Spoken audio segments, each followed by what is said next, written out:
Well, an eventful day here for the Cleveland Browns as more players go on the COVID-19 list, Mary Kay. But most importantly, let's just start here.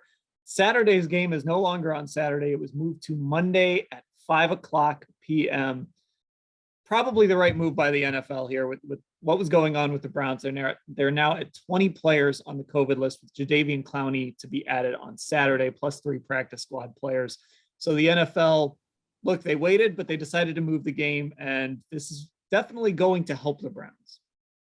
Oh, it should help the Browns, Dan, unless, of course, a couple of more guys go on there over the next 2 days. What they have to do is put Myles Garrett, Denzel Ward, and Jeremiah Owusu-Koramoah in bubble wrap right now, and then just send them into their homes and don't let them come out until it's time to go to the game on Monday. If those guys remain and they get a few more guys back, I'm saying there's a chance the Browns could have a much better chance of winning this game with the way the new rules are.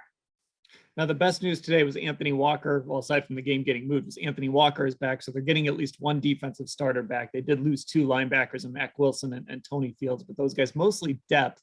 I guess what name are you really keeping an eye on besides Baker Mayfield? That's the obvious one. But what other name are you kind of keeping an eye on to maybe hopefully come off the list to help this football team?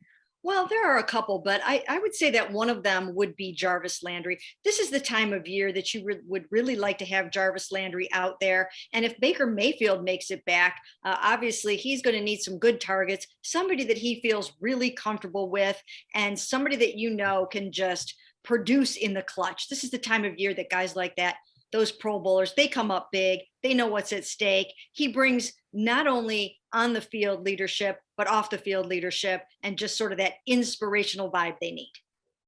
And I'm going to go with Wyatt Teller, just because if they could get him back on that offensive line, that would help you a ton. You'd have your 3 core guys in the middle as you kind of cobble together what you do at tackle. And Teller is so important in this run game. If you can get him and Joel Bitonio out on the perimeter to maybe get some things going for Nick Chubb, if Baker Mayfield's unable to come back, at least for Nick Mullins or Case Keenum or even Kyle Lauletta, it would give them a stable run game to lean on. Yes, absolutely. And I think they're going to need to rely on Nick Chubb and Dearness Johnson to get the job done, no matter who's back there, because you just right now don't necessarily have a lot of receivers and a whole lot going for you in the passing game. They haven't even had that, even when guys were healthy. So, with the pass rush the Raiders bring, you really need everything you can get in terms of your running game, your play action, and go from there.